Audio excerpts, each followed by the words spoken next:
Welcome to the tutorial for navigation of Healthbank and logging on for the first time. You will see your Healthbank icon on your desktop, which you can open by double clicking. You will need to then supply your Healthbank number. It's important that this account is first activated as per the first training video. You will type in the password that was set up when you first activated your account. Check that your details across the top are correct. If you wish to go and change those details at the top at any time, you can click on the green H button and you'll see that there's an account settings option. So the account settings option allows you to change your email address, your telephone number, or any of your other demographics. It will also allow you to go in and change your password and your security question. To close that down, you can hit the cross and that will cancel it back out. Also under the green button is the ability to provide feedback and also the ability to be able to register a patient, which is covered by another tutorial. If you wish to open up a patient record, you can do that by either typing the patient's AC membership number if you know it, or if you don't know it, you can hit the magnifying glass to search for that patient. So in order to be able to search for a patient, that patient first needs to be registered onto Healthbank, which is the topic of another tutorial. So we'll look at Mr. Andrews. You can type in part or whole name, or including a part or whole name of the given names or suburb. We'll search for Mr. Andrews. It's important that you get the correct Mr. Andrews, check the birth date and the street address. So we've got Maureen Andrews here, and you can see that this is their number down the bottom. To open up Maureen Andrews' account, you simply click on it.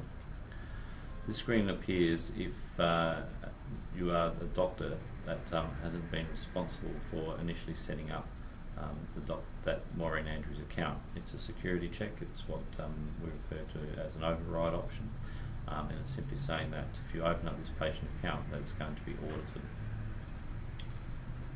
Now that we open up the patient account, we come to what we call the timeline.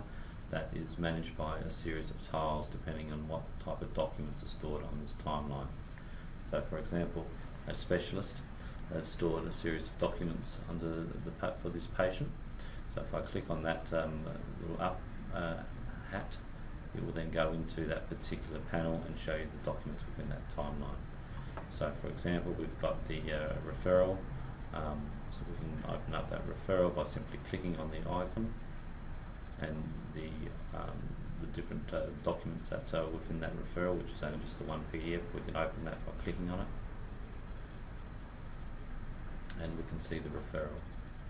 So that's how we can navigate between. If we want to see the X-ray, for example, we can go to the right hand side and open up that panel. So these tiles make it very easy for us to navigate between the different types of documents. The other thing that we can also do, over time, the patient will have a series of documents relating to different years, so we can go in and filter out just the documents that relate to that year. So we can click on the top one, which is showing all documents, and we can better see that. The other areas that you may wish to navigate is on the right hand side. That's the patient demographics, and the other main area is under the consultation. So if we click on consultation, these are the core medical information about the patient record, either they're uploaded by the GP, the specialist.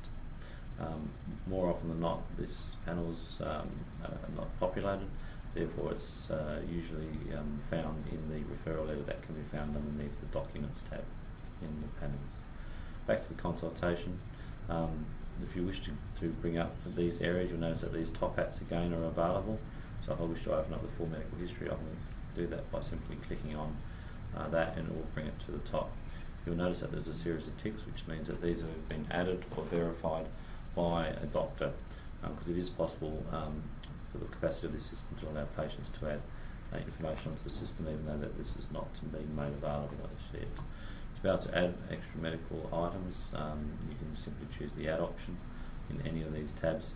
to be able to go in and add an extra allergy, for example. So that's the left-hand panels here. This middle section here is regarding the consultation notes that are usually entered by the specialist, but that will be addressed in another tutorial. So simply to move from one patient to another, it's either typing in their membership number, or more often than not, clicking on the search and typing up the patient's name, and then going in and opening up their record. So that's a little bit about navigating around Healthbank.